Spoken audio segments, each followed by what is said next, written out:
नमस्कार दोस्तों, आपका स्वागत है पार्थिव अचीवर्स में। मैं मयंक प्रताप सिंह एक बार फिर से प्रस्तुत हूँ एक नई क्लास के साथ। पिछली क्लास में जहां हमने भाग एक संविधान का देखा था, वहीं आज की क्लास में हम भाग दो संविधान का देखेंगे, जो कि नागरिकता के बारे में बात करता है। सिटीजनशिप क्या होती है किसी कंट्री के लिए, ये आपके लिए जानना बहुत ज्यादा जरूरी हो जाता है।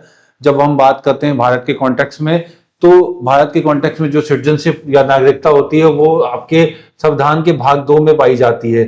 संविधान के भाग 2 के अकॉर्डिंग जो है आपका 5-6 आर्टिकल्स आते हैं, 5 से लेकर 11 तक, जो बात करते हैं भारत की नागरिकता के बारे में, भारत की नागरिकता के बारे में। ठीक है, भारत की नागरिकता के कॉन्टेक्स्ट में अगर हम बात करेंगे तो ये बताता है कि 26 जनवरी 1950 में जो आर्टिकल 5 से लेकर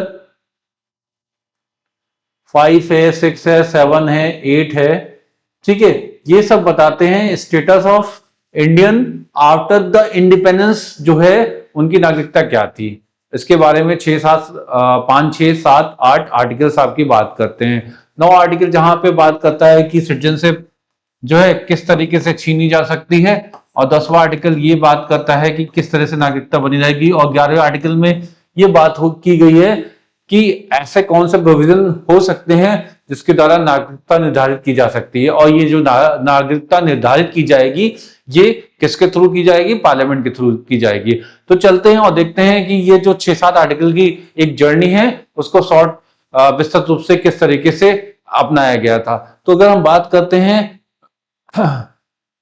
पहली बात हम ये करते हैं कि नागरिक कौन होगा, यानी सिटीजन कौन होगा, सिटीजन कौन होगा, इसके बारे में बात करते हैं। तो सिटीजन वो होगा जो देश, नागरिक का अर्थ क्या होता है? नागरिक का अर्थ होता है उन देश के निवासियों से जो राजनीतिक और कानूनी अधिकार प्राप्त करते हैं। यानी अगर कोई सिटीजन हैं तो उसके पास पॉलिटिकल राइट भी होंगे, प्लस आपका लीगल राइट्स भी होंगे। ठीक है, ठीक है। और इसमें यह भी डिफाइन किया गया, विश्व में राजनीतिक प्राणी, यानी जो पॉलिटिकल, आपका जो पॉलिटिकल जो पर्सन होगा, पॉलिटिकल पर्सन होगा, वो कैसा हो सकता है? पॉलिटिकल पर्सन, जितने भी राजनीतिक प्राणी होते हैं, उसमें पहली बात जो की जाती है उसमें सिटीजन की बात की जाती है, जिसके पास राइट्स होते हैं, तो लीगल और पॉलिटिकल राइट्स होते हैं। दूसरा वो बंदा हो सकता है जो ओवरसीज पर्सन हो सकता है। ओवरसीज पर्सन यानी आपका उसको बोले तो विदेशी, ठीक है, यानी फॉरेन, ठीक है, फॉरेनर हो सकता है। हाँ, तीसरा कौन हो सकता है?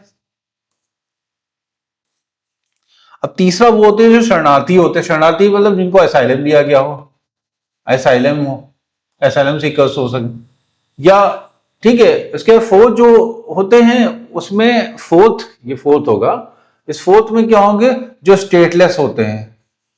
स्टेटलेस यानी जो जिनकी कोई कंट्री नहीं होती है, ठीक है, दे आर द वैगाबॉन्ड्स। वैगाबॉन्ड्स मतलब वो होते हैं जो ना किसी स्टेट्स के नहीं होते हैं, ठीक है। ऐसे लोगों को बोलते हैं स्टेटलेस, राजविहीन, शरणार्थी, विदेशी और नागरिक। आप ये टर्म सुने भी होंगे अलग अलग तरीके से कि सिटीजन्स क्या हो। नागरिक जो होंगे, अगर पॉलिटिकल पर्सन की बात करते हैं वर्ड के कॉन्टेक्स्ट में, तो वर्ड के कॉन्टेक्स्ट में अगर हम कहीं भी बात करते हो, तो एक तो हम, जैसे हम और आप जो है भारत के नागरिक हैं, ठीक है, क्योंकि हम यहाँ पे पैदा हुए हैं, ठीक है। और एक वो हो सकते हैं जो भारत के नागरिक ना बाहर से आए हुए हों, तो उन्हें हम लोग फॉरेनर्स बोलते हैं, ठीक है, जो यहाँ विजिट के लिए आ सकते हैं, टूरिज्म के लिए आ सकते हैं, अलग अलग तरीके से आ सकते हैं। और एक ये होते हैं, जैसा कि एग्जांपल के तौर पे ले लो कि इस समय शेख हसीना को, अगर शेख हसीना जो है, आपका याद है ना शेख हसीना, वो पीएम ऑफ बांग्लादेश, जो भाग के इंडिया आ गई थी। इंडिया ने उन्हें असाइलम दे के रखा हुआ है। असाइलम का मतलब शरणार्थी, अभी शरण में आया हुआ। जैसे कि दलाई लामा, वो तिब्बत से आए हुए हैं, क्योंकि तिब्बत को जब आपका चाइना ने एनेक्स कर लिया था, तो उसके बाद जो है धर्मशाला में अभी एक तरह से असाइलम सीकर के तौर पे दलाई लामा है। वो सिटीजन नहीं है, असाइलम सीकर से। और सिटीजन ना तो वो है, क्या कहते हैं आपका, शेख हसीना जी, वो भी एक तरह से असाइलम सीकर्स है, ठीक है। तो इसे बोलते हैं शरणार्थी। और चौथा जो होते हैं स्टेटलेस पीपल होते हैं, जिनका ना तो कोई कंट्री डिफाइन होती है, ना तो कोई पर्सन उनका कोई रेफरेंस नहीं रहता है कि वो किस स्टेट से होते हैं, तो उन्हें बोलते हैं राज्यविहीन व्यक्ति। ठीक है। अगर हम बात करते हैं नागरिक की, तो भारत के कॉन्टेक्स्ट में नागरिक की जो बात करते हैं उसमें 26 जनवरी 1950 के संबंध में जो अनुच्छेद थे वो 5 से लेकर 11 तक थे। 5, 6, 7, 8, 9, 10 और 11, जिसमें सबसे इंपॉर्टेंट जो है आपका 11वां अनुच्छेद है। हाँ, और अगर हम बात करें तो ये जो 11वां अनुच्छेद है ये राइट देता है, क्या राइट देता है, किसको राइट देता है? पार्लियामेंट को। किसको देगा? पार्लियामेंट को। पार्लियामेंट क्या होती है? हमारी संसद होती है। संसद ये डिफाइन करती है कि 26 जनवरी 1950 तक तो जो आर्टिकल्स होंगे उसमें 5, 6, 7, 8, 9 से डिसाइड होगा कि कौन सा बंदा जो है भारत का नागरिक रहेगा, वो 26 जनवरी 1950 में डिफाइन होगा और वो 5, 6, 7, 8 और 9 आर्टिकल में दिया हुआ है। लेकिन कौन सा बंदा 26 जनवरी 1950 के बाद भारत का नागरिक रहेगा या नहीं रहेगा, इसके बारे में जो वर्णन किया गया है, उसके बारे में जो प्रावधान बनाने का अधिकार दिया गया है, वो संसद को दिया गया है। और संसद ही कानून बनाती है कि किस तरीके से कोई व्यक्ति भारत का नागरिक 26 जनवरी 1950 के बाद रहेगा और कैसे रहेगा, किसकी नागरिकता बनी रहेगी, किसकी नागरिकता छीन ली जाएगी।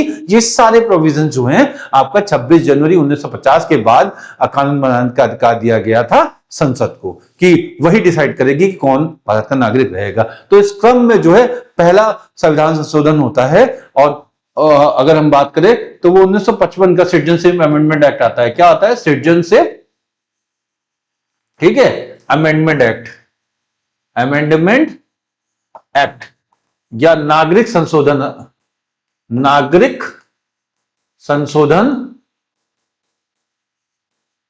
विधेयक,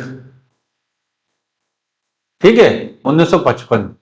उसके बाद धीरे धीरे अमेंडमेंट होता जाता है। 1966 में आना, 1992 में, 2003 में, 2005, 2015 और 2019 में अलग अलग तरीके से आए हैं। इनके बारे में हम ब्रीफली डिस्कस करते हैं आगे की स्लाइड्स में। ठीक है, बात करते हैं आर्टिकल 5 की। तो आर्टिकल 5 के बारे में बात किया कि 26 जनवरी 1950 में भारत का नागरिक कौन थे। ठीक है, जिनके पास कौन कौन थे? जिनके पास भारत का मूल निवास था, जिनका जन्म भारत में हुआ था, जिनके माता पिता दादा दादी का जन्म भारत में हुआ हो या भारत के नागरिक हो, संविधान लागू होने से 5 वर्ष से भारत में निवास कर रहे हैं। ठीक है, यानी 26 जनवरी 1950 से पहले अगर कोई व्यक्ति भारत में रह रहा था, 26 जनवरी 1950 से पहले 5 वर्ष पहले यानी 1945, 26 जनवरी 1945 से लेकर 26 जनवरी 1950 के बीच में अगर कोई व्यक्ति भारत में रह रहा था तो भारतीय नागरिक कहलाएगा। इसका कहने का तात्पर्य यही हुआ लास्ट लाइन का। ठीक है, तो यानी अगर भारत का मूल निवासी हो, उसके माता पिता भारतीय हो या फिर उसका जन्म खुद भारत में हुआ हो, तो ये चीजें हो सकती हैं। ठीक है, इसके बाद अगर भारत के मूल निवासी की बात की जाए तो इसका अर्थ जो डिफाइन किया गया है आपका, वो डीपी जोशी वर्सेस मध्य भारत के एक केस 1995 में किया गया था कि भारत का जो मूल निवासी होगा वो भारत का मूल निवास होना चाहिए, ना कि किसी राज्य का। यानी किसी राज्य का मूल निवासी होने का मतलब ये नहीं हो गया कि भारत का वो निवासी है, वो भारत का निवासी होना चाहिए। यहाँ पे भारत का निवासी होने का मतलब ही ये है कि राज्य, क्योंकि राज्य की कोई सिटीजनशिप नहीं है हमारे यहाँ कंट्री की सिटीजनशिप है। ठीक है, आगे बात करते हैं आर्टिकल 6 में। आर्टिकल 6 में ये क्या कहता है? आर्टिकल 6 में कहता है कि अगर कोई आपका जो है 19 जुलाई, एक कट ऑफ डेट रखी गई थी लीगली 19 जुलाई 1948। डेट को याद करना कोई जरूरी नहीं है, लेकिन अगर आपके दिमाग में रह जाती है तो ठीक है। ये एक तरह से एक कट ऑफ डेट रखे गए थे कि अगर 19 जुलाई 1948 से पहले कोई भारत आया है, यदि उसके माता पिता दादा दादी, और इसका मतलब भी ये है कि अगर कोई पाकिस्तान है, पाकिस्तान जिस डिवीजन क्या हुआ था, पाकिस्तान हुआ था, पाकिस्तान से कोई भारत वापस आ गया है बैक टू इंडिया कब? 19 जुलाई 1948 से पहले। और उनमें से कोई भी उसके एंसेस्टर्स का मतलब होता है आपके पूर्वज, चाहे वो आपका दादा दादी भी हो सकते हैं, माता के पूर्वज का नाना नानी भी हो सकते हैं, मां की तरफ से। ठीक है, और या तो खुद माता पिता हो सकते हैं। इनमें से कोई भी अगर आपका रिलेट करता है, यानी कोई लड़का ऐसा है जिसके माता पिता या नाना नानी या दादा दादी कोई भी हो, ग्रेट ग्रैंडफादर्स में कोई भी हो, अगर वो भारत के नागरिक थे, ठीक है, तो उसे तो स्वतः ही क्या भारत की नागरिकता मिल जाएगी, भारत की नागरिकता मिल जाएगी, यानी ही और she become citizen of India, citizen of India. ठीक है, वो भारत की नागरिकता उसको मिल जाएगी। आगे की स्लाइड में देखते हैं तो यही आपको देखने को मिलेगा कि 19 जुलाई 1948 यानी 1948 के बाद जो भारत आया है, जो व्यक्ति, उसके माता पिता कोई भी हो, तो उसके बाद क्या हो, एक परमिट सिस्टम भी लागू है, एक परमिट सिस्टम भी लागू। उस परमिट सिस्टम के तहत क्या है कि आप जो है 6 महीने भारत में निवास करें, क्योंकि तभी नागरिकता आपको मिलेगी, 6 मंथ। ठीक है, 6 मंथ आपको भारत में निवास करें तभी आपको भारत की नागरिकता मिलेगी। यानी अगर आप अगर आ जाते हैं 1948 तक, 19 जुलाई 1948 तक, तो ये डेट इतनी मेंशन नहीं है, 19 जुलाई एक कट ऑफ डेट थी, बस यही है। तो उसके बाद अगर आर्टिकल 7 की बात करते हैं तो आर्टिकल 7 कहता है कि अगर आप 1 मार्च 1947 के बाद हाँ, अगर आप पाकिस्तान गए और पाकिस्तान जाने के बाद आपका 19 जुलाई 1948 से पहले भारत आ गए, ठीक है, यानी क्या डेट है आपका 1 मार्च से लेकर 19 जुलाई, ठीक है, और ये 1 मार्च का 1947 का, और ये जुलाई ये 48 का। इसके बीच में अगर आप पाकिस्तान गए और वापस आ गए, यानी आप पाकिस्तान गए और पाकिस्तान से वापस आ गए, तो आपकी सिटीजनशिप इंटैक्ट रहेगी और 6 महीने आपको से भारत में रहना पड़ेगा अपने परमिट को स्ट्रेंथन करने के लिए, और आपको भारत की नागरिकता मिल जाएगी। ठीक है, तो कहने का तात्पर्य यही होता है, भारत से पाकिस्तान जाने वाले लोगों के लिए प्रावधान है आर्टिकल 7 में। हाँ, और वापस आने के लिए वाले, यदि कोई व्यक्ति 1 मार्च 1947 से पहले भारत से पाकिस्तान गया तो उसे भारत की नागरिकता नहीं मिलेगी, उससे पहले अगर गया तो नहीं मिलेगी। लेकिन इस 2 डेट पे जब पार्टीशन हो रहा था, उस प्रोसेस में, और जब पार्टीशन हो चुका था, उस प्रोसेस के बीच में अगर कोई पाकिस्तान गया था और उसके बाद वो वापस आ गया और उसके एंसेस्टर्स में कोई रिलेट करता था, दादा दादा नाना नानी या माता पिता में से कोई भी उससे रिलेट करता था, तो उसे भारत की नागरिकता मिल जाएगी। ये आर्टिकल आपका 7 बोलता है। ठीक है, यदि 1 मार्च 1947 के बाद गया और 19 जुलाई 1948 से पहले भारत आ गया तो उसे भारत की नागरिकता समानता मिल जाएगी। यदि वह 19 जुलाई 1948 के बाद आया तो परमिट नियम के तहत 6 महीना निवास करने पर भारत की नागरिकता प्राप्त होगी। अगर उसके बाद आ रहा है तो उसे इस सिस्टम के तहत तभी मिलेगी नागरिकता। ठीक है, 6 महीने आपको निवास करना पड़ेगा। अब देखते हैं आर्टिकल 8 क्या कहता है। तो आर्टिकल 8 ये कहता है कि भारत के बाहर रहने वाले भारतीय उद्भव के कुछ व्यक्तियों को भारत की नागरिकता का अधिकार है। ठीक है, जिसमें माता पिता, दादा दादी या नाना नानी भारत के नागरिक हों। ठीक है, अगर कोई आपका कोई ऐसा है भारत के बाहर रहने वाले नागरिकों, भारतीय उद्भव यानी भारतीय उद्भव के कुछ व्यक्तियों को जो जिनका जन्म क्या हुआ है। देखो, सिटीजनशिप 2 तरीके से ही मिल सकती है। ठीक है, सिटीजनशिप जो है आपका 2 तरीके से, या तो बाय बर्थ हो सकती है, ठीक है, या तो बाय सॉइल हो सकती है। ठीक है, या तो मिट्टी के आधार पे या तो जन्म के आधार पे। जन्म के आधार सॉइल का मतलब ये हो सकता है कि इंडिया में ही पैदा हुआ है, और बाय बर्थ के आधार पे यानी आपका कोई भी एंसेस्टर जो है आपसे रिलेट करता है, by blood, sorry, by birth यानी बाय ब्लड, हाँ, और बाय सॉइल। ठीक है, तो इसके केस में आर्टिकल 9 ये कहता है कि नागरिकता छोड़ कैसे सकता है। यदि व्यक्ति या नागरिक ने भारत की नागरिकता छोड़ किसी अन्य देश की नागरिकता स्वेच्छा से ग्रहण कर ली तो उसकी भारत की नागरिकता स्वतः समाप्त हो जाएगी। यानी ये बात करता है कि आपका सिटीजनशिप कैसे खत्म हो सकती है, सिटीजनशिप कैसे खत्म हो सकती है, आर्टिकल 9 करता है कैसे खत्म हो सकती है। कब हो सकती है? जब आप एक्विजिशन कर लो किसी अदर कंट्री की सिटीजनशिप को। ठीक है, आर्टिकल 10 क्या कह रहा है? आर्टिकल 10 ये कह रहा है कि नागरिक के अधिकारों को संसद में संशोधन करके तक बना रह सकता है, संशोधन करने तक बना रह सकता, अर्थात अनुच्छेद 5, 6, 7, 8, 9 में दिए गए सभी प्रावधान संसद के अनुमति तक बने रहेंगे। यानी जब तक संसद ना कोई चेंज करे तब तक ये प्रावधान बने रहेंगे कि कौन भारत का सिटीजन होगा। तो आर्टिकल 5, 6, 7, 8 ये कहता है कि 26 जनवरी 1950 के समय भारत का नागरिक कौन है। ये 5, 6, 7, 8 और ये पास की बात हो गई। पास की बात का मतलब ये हो गया कि ये आपका भूतकाल की बात हो गई, उस डेट तक कौन सिटीजन थे उसके बारे में बात की गई थी। ठीक है, कि 26 जनवरी 1950 में कौन भारत के नागरिक कहलाएंगे। ठीक है, तो ये मोस्टली पे एग्जाम में नहीं आता, एग्जाम में इतना ज्यादा नहीं आता, लेकिन जानकारी के लिए आपको इतना जरूरत होती है।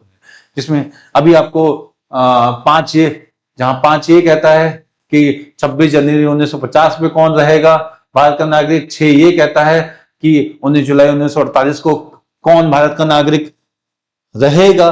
ठीक है, 19 जुलाई 1948 में कौन भारत का नागरिक जो पाकिस्तान से वापस आ गया, अगर उसके बाद आया है तो वो 6 महीने जो परमिट सिस्टम के थ्रू नेशनलाइज हो सकता है। और उसमें यह भी होना चाहिए कि उसके रिलेशन में चाहे माता पिता हो, दादा दादी हो या नाना नानी हो, कोई भी अगर उसके रिलेटिव में कोई भी हो, वो अगर भारत का नागरिक है तो उसको नागरिकता मिल सकती है। 7 में यह कहा गया है कि अगर 1 मार्च 1947 के बाद कोई व्यक्ति उससे पहले अगर गया था तो उसको नागरिकता नहीं मिलेगी। अगर उससे पहले पाकिस्तान चला गया था कोई व्यक्ति, उसको नागरिकता नहीं मिलेगी। लेकिन 1 मार्च 1947 के बाद और 19 जुलाई 1948 से पहले कोई अगर पाकिस्तान जाके वापस आ गया है तो उसको भारत की नागरिकता मिल जाएगी, प्रोवाइडेड अगर 19 जुलाई 1948 के बाद भी आता है तो उसको परमिट सिस्टम के तहत 6 महीने भारत में रहना पड़ेगा, उसको भारत की नागरिकता मिल जाएगी।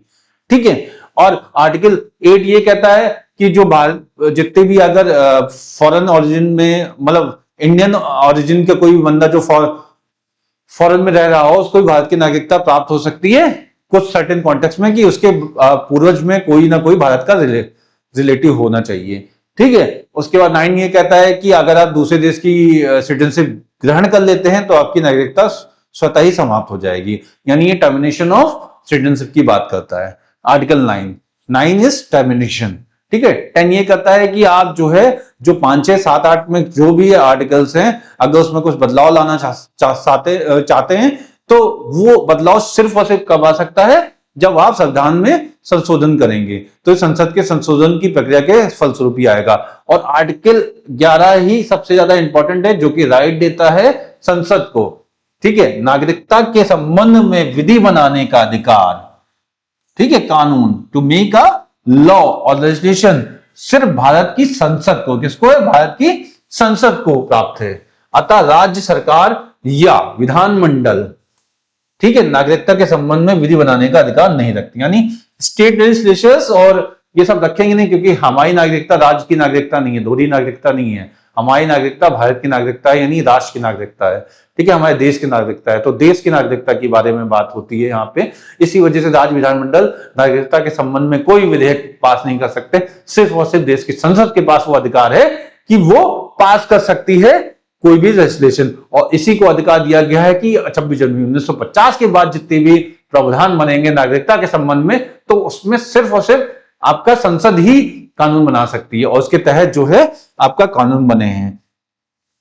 और जो कानून बने हैं उसमें आप देखते हैं तो पहला जो कानून आया था, संसद अपने इस अधिकार का प्रयोग करके, यानी किसका, आर्टिकल 11 का, ठीक है, प्रयोग करके नागरिकता संशोधन अधिनियम 1955 लाया था। और 1955 में क्या था, 1955 में यह बोला गया था कि देखो 2 तरीके होते हैं, एक तो एक्विजिशन के, इसने 1955 में बोला कि क्या होते हैं एक्विजिशन के, एक्विजिशन, ठीक है, आप सिटीजनशिप कैसे एक्वायर कर सकते हो, एक्विजिशन कैसे हो सकता है, और टर्मिनेशन मतलब खत्म कैसे हो सकती है। ठीक है, यानी आप ग्रहण कैसे कर सकते हो और खत्म कैसे कर सकते हो। तो अगर ग्रहण करने की बात आती है तो आपको पता है इसमें एक शॉर्ट ट्रिक होती है, ब्रांड, BRAND, ठीक है, यानी बाय बर्थ। ठीक है, आप जो है नागरिकता ग्रहण कर सकते हो, ठीक है, बाय रजिस्ट्रेशन, ठीक है, बाय एक्विजिशन। एक्विजिशन किसमें, इसमें एक्विजिशन की बात आती है, एक्विजिशन ऑफ टेरिटरी, ठीक है, एक्विजिशन ऑफ टेरिटरी। ठीक है, अभी हिंदी में भी एक्सप्लेन करता हूं इसको। बाय नेचुरलाइजेशन, ठीक है, नेचुरलाइजेशन। अब बाय डिसेंट, बाय डिसेंट, ठीक है।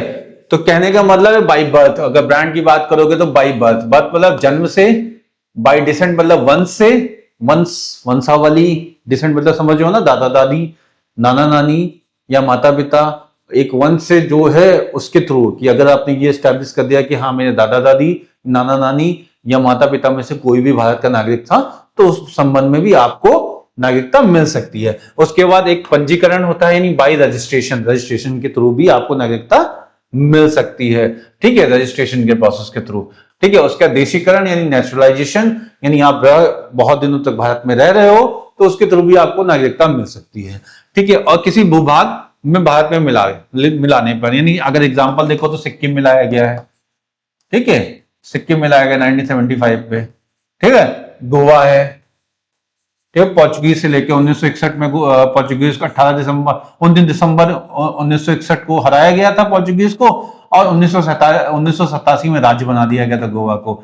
तो इसके जो नागरिक थे भारत के नागरिक हो गए थे, सिक्किम के जो नागरिक थे वो भारत के नागरिक हो गए थे। तो एक्विजिशन ऑफ टेरिटरी के केस में ये सिक्किम हो गया, पुदुचेरी हो गया, पुदुचेरी हो गया। ठीक है, इन सबको जो है 1954 में ये आजाद कराया गया था। उसके बाद आपको यूटीज के तौर पे आज भी एग्जिस्ट कर रहा है ये। हाँ, ठीक है, तो ये आपका यहां पे कैरी आउट किया गया। और बाय डिसेंट आपको देखा ही है। तो ये 5 तरीके होते हैं, ब्रांड यानी by birth, registration, acquisition of territory, naturalisation यानी देसीकरण, और डिसेंट मतलब वंश के अनुसार। ठीक है, ये 5 तरीके होते हैं जो कि आपका कॉन्स्टिट्यूशन अमेंडमेंट एक्ट 1955 में दिए गए हैं। और खत्म करने के भी 3 तरीके होते हैं। तो टर्मिनेशन की अगर बात करें, टर्मिनेशन की बात करें तो टर्मिनेशन किस तरह से हो सकता है, डीआरटी के थ्रू। डीआरटी मतलब डेप्रिवेशन, डेप्रिवेशन, ठीक है, रेनंसिएशन, रेनंसिएशन और टर्मिनेशन।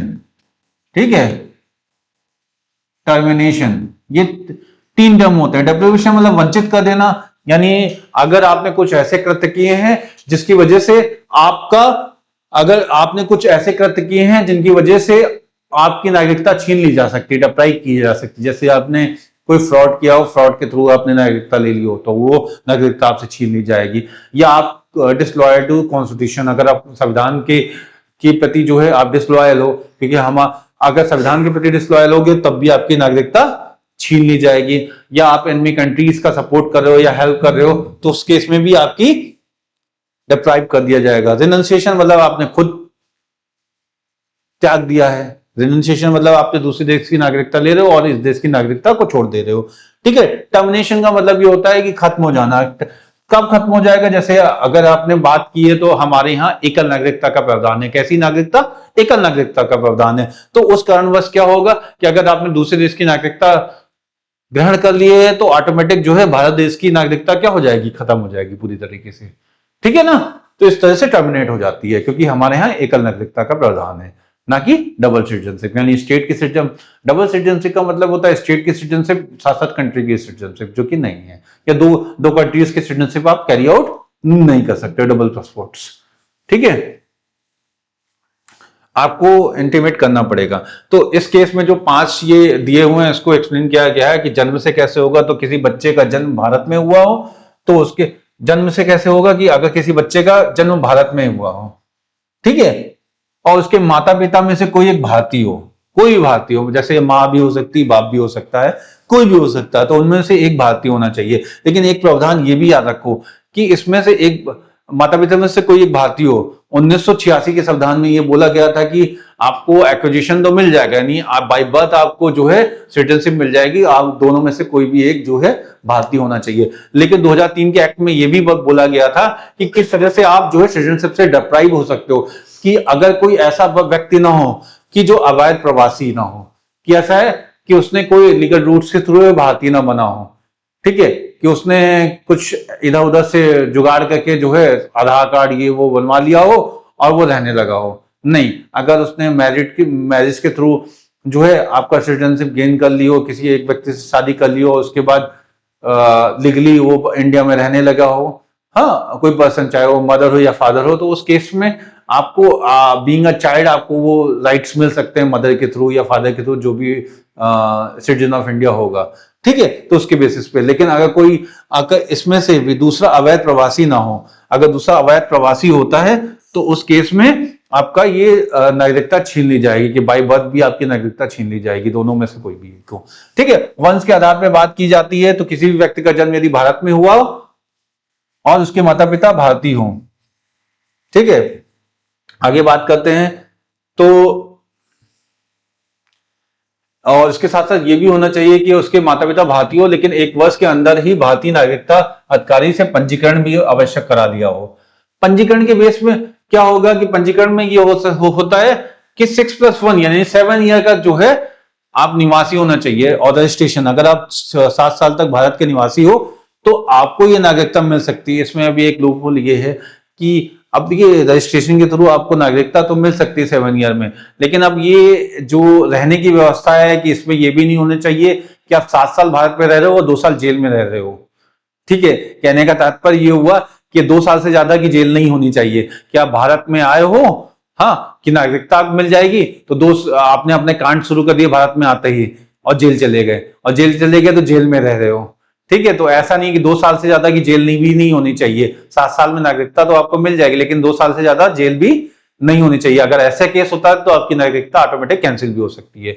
तो रजिस्ट्रेशन में जो लूप होल है वो ये है, लेकिन अगर 7 साल तक आप भारत में रहते हो तो आपको पंजीकरण के थ्रू नागरिकता मिल सकती है। और किसमें कहा गया है, आपका नागरिकता संशोधन अधिनियम 1955 के द्वारा ये आपको प्रावधान दिया गया है, ठीक है। नेचुरलाइजेशन या देशीकरण के बारे में बात की जाए तो भाई ऐसा व्यक्ति जिसको 8वीं अनुसूची के अंदर जो 22 भाषाएं हैं, उस 22 भाषाओं में से किसी भी भाषा का ज्ञान होना चाहिए, कला साहित्य में बहुत अच्छा होना चाहिए, और 10 वर्ष से भारत में निवास कर रहा हो तो अपने आप ही देशीकरण में, और उसका चरित्र भी अच्छा हो, जो कि सर्टिफिकेट आपको मिल ही जाता है। तो ऐसे व्यक्ति को जो है ऐसे देश का निवासी ना हो जहां पे नागरिकों को देशीकरण के आधार पर नागरिकता ग्रहण करने पे रोक हो। अगर ऐसे देश का निवासी नहीं है जहां पे नेचुरलाइजेशन के थ्रू जो है आप सिटीजनशिप गेन नहीं कर सकते हो, तो अगर ऐसा कुछ नहीं है तो उस केस में नेचुरलाइजेशन के द्वारा वो व्यक्ति जो है भारत की नागरिकता ग्रहण कर सकता है।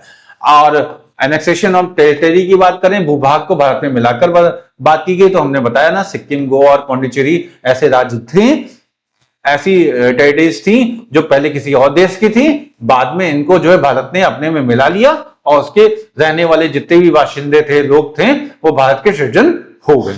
चाहे वो 1975 में इसका हो, 1961 और 1954 में पौंडीचेरी की बात हो, ठीक है। इन सबको जो है आपका भारत में मिला लिया गया था, उसके जो लोग थे वो भारत के सिटीजन बन गए थे। भारत में नागरिकता की विशेषता क्या है, भारत की इकहरी नागरिकता यानी सिंगल सिटीजनशिप है। कैसी है, सिंगल सिटीजनशिप है, ठीक है। यह प्रावधान किससे लिया गया, ब्रिटेन के संविधान से लिया गया है। भारत, केंद्र और राज्य में एक ही नागरिकता यानी एक ही नागरिकता ली गई है, ठीक है। आगे बात करते हैं तो अभी मैंने बताया ना 1955 के अधिनियम के तहत डेप्रिवेशन कैसे हो सकता है, तो मतलब आपका कि नागरिकता खत्म कैसे हो सकती है, टर्मिनेट कैसे हो सकती है, ठीक है। ग्रहण कैसे हो सकती है और टर्मिनेट कैसे हो सकती है, तो वो 3 तरीके से हो सकती है, परित्याग से, टर्मिनेशन से और वंचित से। परित्याग के बारे में भी बताया था कि आप स्वेच्छा से नागरिकता को त्याग कर दे तो परित्याग होता है, यानी वो रिनंसिएशन होता है। क्या होता है, रिनंसिएशन होता है। और अगर आपका खत्म कर दे, खत्म करने मतलब टर्मिनेशन, यदि कोई व्यक्ति दूसरे देश की नागरिकता को ग्रहण कर लेता है तो भारत देश की नागरिकता अपने आप ही खत्म हो जाती है, ठीक है। तो इसको बोलते हैं टर्मिनेशन। और वंचित करने का मतलब ये होता है कि कोई व्यक्ति ऐसा, यदि किसी व्यक्ति की नागरिकता ग्रहण करने के 5 वर्ष के अंदर 2 वर्ष से अधिक की सजा भी हो गई तो वो नागरिकता से वंचित हो जाएगा। मैंने बात की थी रजिस्ट्रेशन के प्रोसेस में, जहां 7 साल का रजिस्ट्रेशन होता था, उसमें अगर 2 साल से ज्यादा की सजा आप काट रहे हो तो वैसे आपकी नागरिकता खत्म हो जाएगी। और अगर कोई व्यक्ति नागरिकता ग्रहण करने के 5 वर्ष के अंदर ही नागरिकता ग्रहण कर लिया, उसके 5 वर्ष के अंदर ही 2 साल की अधिक सजा भी हो रही है, तो वो जो है वंचित कर दिया जाएगा। इसका ये मतलब हुआ कि 5 साल से ज्यादा अगर हो गया और तब सजा हो रही तो कोई बात नहीं, आपने नागरिकता ग्रहण कर ली, 5 साल से ज्यादा का समय हो गया तो ठीक है, कोई बात नहीं। अगर कोई, अब इस केस में देखो, अगर कोई नागरिक भारत से लगातार 7 वर्ष तक बाहर रहता है और बिना किसी अथॉरिटी या प्राधिकरण को बिना सूचित सूचनाएं दिए हुए, तो नागरिकता से वंचित कर दिया जाएगा। 7 साल से ज्यादा भी बाहर रहना खतरनाक साबित हो सकता है। क्यों? क्योंकि दूसरी देश की नागरिकता तो आपको मिलने की रजिस्ट्रेशन के थ्रू या नेचुरलाइजेशन के थ्रू मिल सकती है ना, अगर उस कंट्री के नियम लागू होंगे और अगर वो आपको अलाउ कर रहा है। तो इसका मतलब कि कहीं ना कहीं आप इंडिया को विशिष्ट तो कर ही रहो कि आपने उसको बताया नहीं कि नागरिकता आपके पास उसकी ग्रहण हुई या नहीं हुई। तो इस वजह से अगर 7 साल से बिना बताए आप दूसरे देश में रह रहे हो, भारत को ऑथराइज नहीं कर रहे हो कि आप किस वजह से रह रहे हो, क्या कर रहे हो, क्या एक्टिविटी हो रही है, तो आपकी नागरिकता खत्म होने की संभावनाएं अधिक होती है। ठीक है। इसके बाद क्या है, नागरिकता ग्रहण करते समय गलत प्रमाण पत्र, वही ना फ्रॉड करके, अगर फ्रॉड करके भी आपने नागरिकता ग्रहण की तो वो भी क्या होगी, खत्म करने का एक आधार या वंचित करने का एक आधार माना जा सकता है। देशद्रोह में यानी दूसरे देश के साथ जो है अपनी देश की इंफॉर्मेशन आपका शेयर करना। उसमें एक लड़की थी, कौन मल्होत्रा थी आपका, अगर याद हो तो, अभी जो इंडिया पाक वॉर हुआ था, जो लड़ाई स्टार्ट हो गई थी, जो ऑपरेशन सिंदूर चलाया गया था, उसमें ज्योति मल्होत्रा या कोई नाम की एक लड़की थी जिसने पाकिस्तान को सेंसिटिव इंफॉर्मेशन शेयर की थी, अभी भी जुडिशियल कस्टडी में है। ठीक है। तो उस केस में भी उसकी नागरिकता भी जा सकती है। ठीक है, क्योंकि वो दूसरे देश की सहायता कर रही थी, इंडिया को वो धोखा दे रही थी, तो इस केस में इसके बाद आगे देखते हैं। तो 2019 का एक नागरिक संशोधन अधिनियम, जिसे हम लोग citizen amendment bill, cab bill भी बोलते हैं, 2019 का, जो कि एक झगड़े की जड़ बना हुआ था कुछ सालों तक। हाँ, इसमें क्या बात की गई कि जितने भी नॉन मुस्लिम होंगे, ठीक है, उनके लिए जो है सिटीजनशिप की बात की गई थी, जिसमें क्या है, सिख, हिंदू, ईसाई, जैन, बौद्ध, पारसी अल्पसंख्यक लोगों के बारे में प्रावधान बनाया गया था। इसमें क्या कहा था, 31 दिसंबर 2014 से पहले आने वाले सभी व्यक्तियों को बिना किसी पूछताछ, बिना किसी प्रमाण पत्र के भारत की नागरिकता प्रदान की जाएगी। अगर 31, कट ऑफ डेट क्या रखी गई है, 31 दिसंबर 2014 से पहले अगर इन लोगों में से कोई भी आया हो तो बिना प्रमाण पत्र से कि आपको भारत की नागरिकता मिल जाएगी। लेकिन अगर यही में मुस्लिम्स होंगे तो उनको प्रमाण पत्र देना पड़ेगा।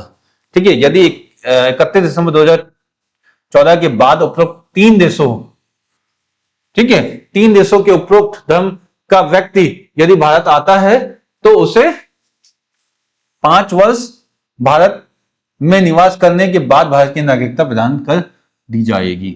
मतलब और लोगों को जो है 5 वर्ष रहना पड़ेगा, उसके बाद ही उसको नागरिकता प्रदान की जाएगी। ठीक है। आगे चलते हैं और हम बात करते हैं एनआरआई, पीआईओ और ओसीआई की बात करते हैं।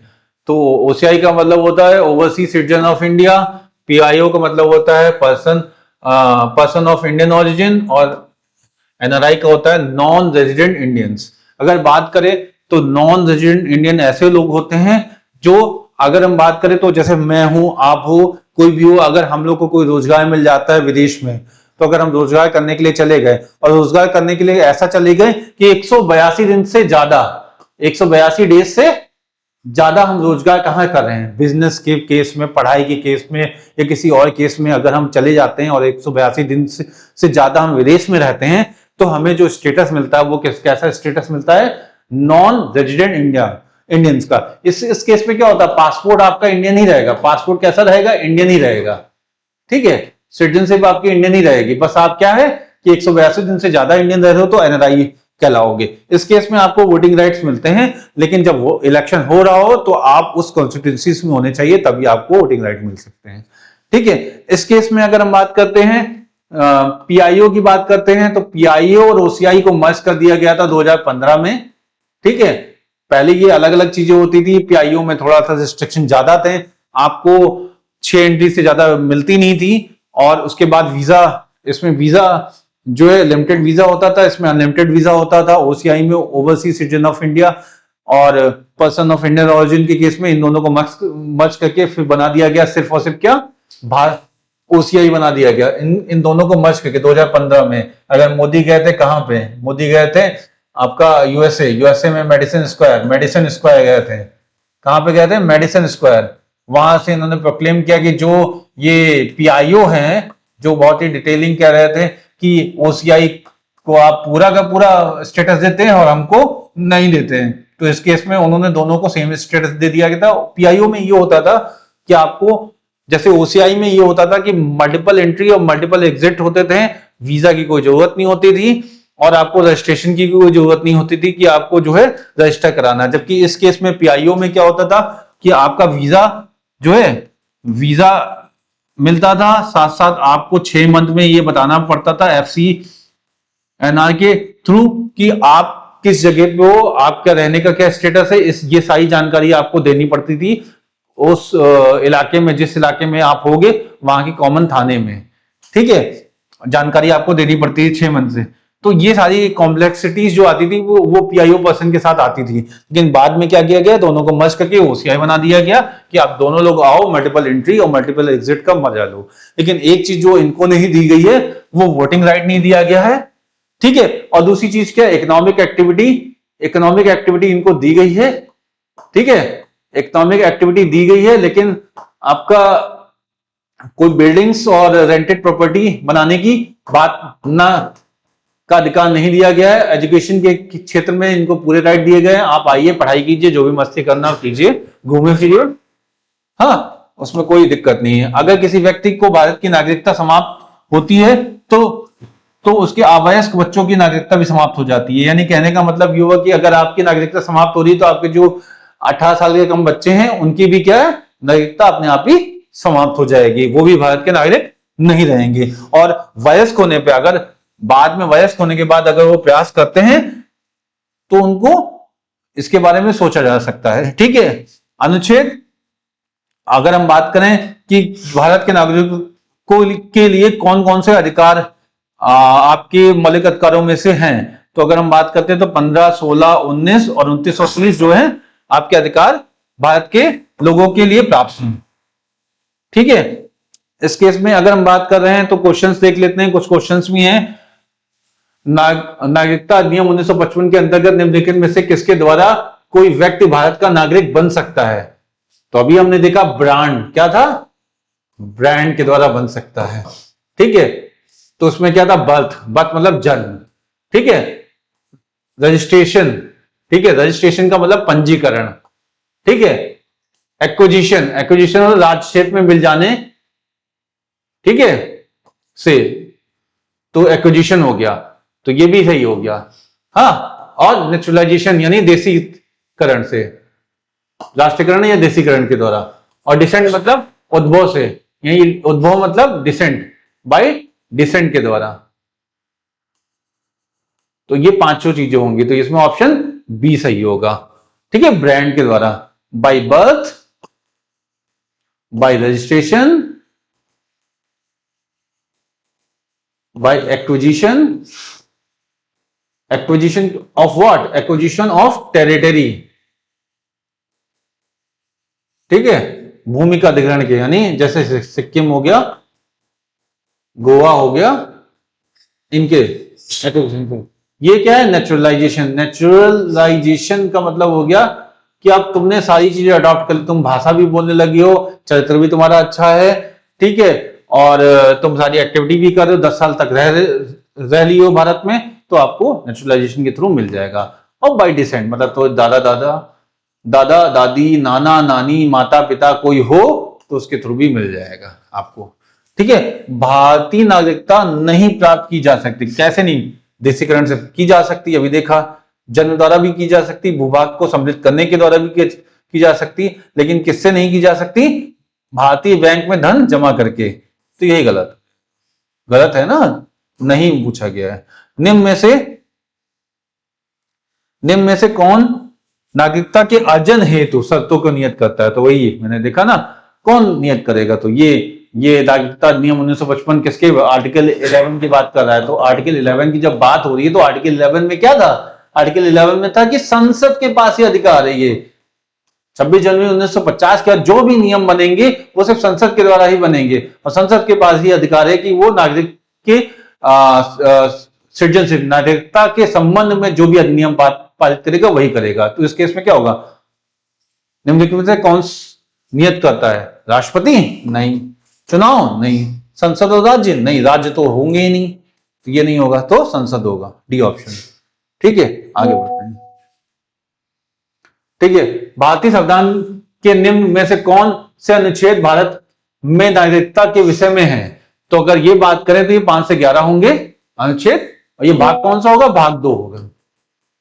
ठीक है, भाग 2 के तहत होगा। निम्नलिखित में से भारत में नागरिकता निर्धारण के विशेष अधिकार किसे प्राप्त हैं? अभी देख रहा था, किसको? राष्ट्रपति को नहीं, न्यायालय को नहीं, लोकसभा को, केंद्रीय सरकार को, क्योंकि केंद्रीय सरकार पावर में होती है, वही संसद को चलाती है, तो इसलिए केंद्र सरकार होगा। यहाँ पे जो ऑप्शन है थोड़ा ट्रिकी बना के देख दिया है, संसद की जगह इसका मतलब ही होता है संसद। ठीक है, केंद्र सरकार ही पावर में होगी, और केंद्र सरकार पावर में होगी तो उसी के पास अधिकार होगा कि वो कोई अधिनियम पारित करे, क्योंकि अधिकार मेजोरिटी में होगी, तो जो भी लेजिस्लेशन बुलाएगी तो पारित भी होगा। तो इस केस में केंद्र सरकार है। ये ट्रिकी क्वेश्चन है, अच्छा क्वेश्चन है। ठीक है, नागरिकता से संबंधित प्रावधान संविधान के किस भाग में? तो अभी बताया ना, भाग किसमें? 2 में है। ठीक है, आगे चलते हैं, इस संबंध में देखते हैं क्या है।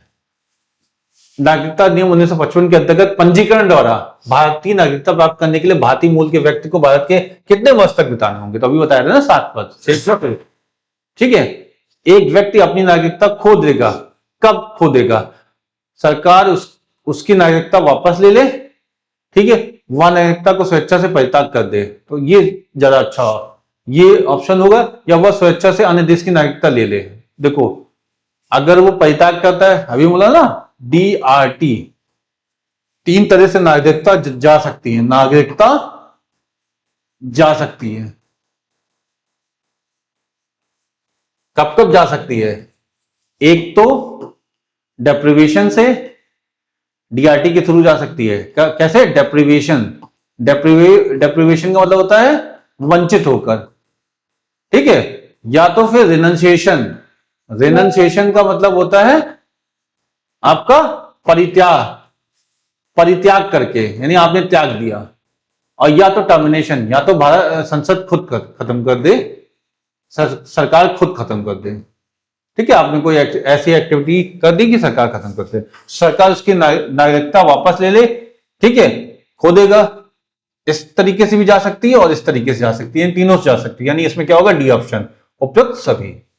देशीकरण में नागरिकता प्राप्त करने का आधार क्या होता है? चयन, जन्म, बल प्रयोग, वंशानुक्रम। ठीक है, तो इसमें वंशानुक्रम सबसे सुटेबल ऑप्शन है।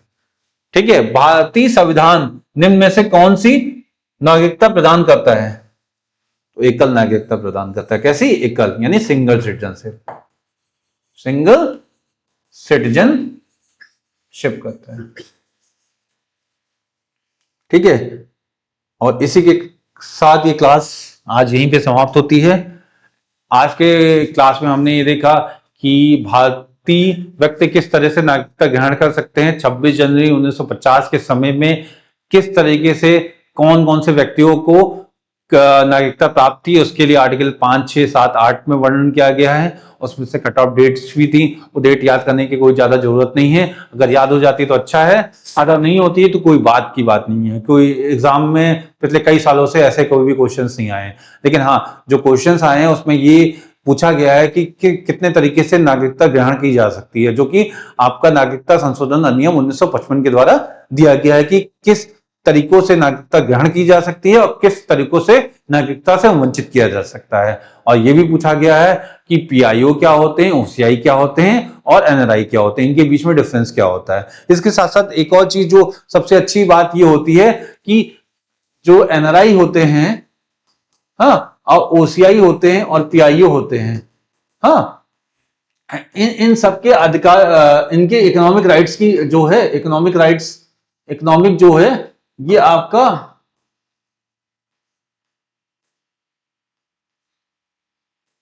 फेरा के थ्रू जो है, फेरा के थ्रू जो है इसका मैनेजमेंट होता है। फेरा एक एक्ट होता है जिसके थ्रू इसका मैनेजमेंट होता है कि आप जो है किस तरह से, अगर आप जाते हो, विदेश में रहते हो और वहां से जो पैसा अर्न करते हो वो अगर भारत भेजते हो, तो भारत भेजने में जो पैसा भारत आता है उस पर टैक्स लगेगा या नहीं लगेगा, इसका निर्धारण जो है फेरा एक्ट के थ्रू होता है। ठीक है, फेरा एक्ट 2000 के थ्रू जो है इसका निर्धारण होता है। इसी के साथ ये क्लास यहीं पे समाप्त करते हैं। अगली क्लास जो है आपका मौलिक अधिकारों के संबंधित क्लास होगी। बहुत जो है आपका इंटरेस्टिंग क्लास होने वाली है अगली क्लास, क्योंकि उसमें उसके क्वेश्चन जो है आपका एग्जाम में हमेशा आते हैं। ठीक है, इसमें जो आएंगे उसमें आपको अभी भी मैंने बता दिया है कि किस किस तरीके से अनुच्छेद 11 के तहत जो है संशोधन अधिनियम हुए हैं, और उस संशोधन अधिनियम के तहत 5 तरीके से नागरिकता ग्रहण करने के तरीके और 3 तरीके से नागरिकता त्याग करने के तरीकों को सिर्फ आपको जानना है और कुछ नहीं जानना है। ठीक है, इसी के साथ ये क्लास समाप्त करते हैं। नमस्कार।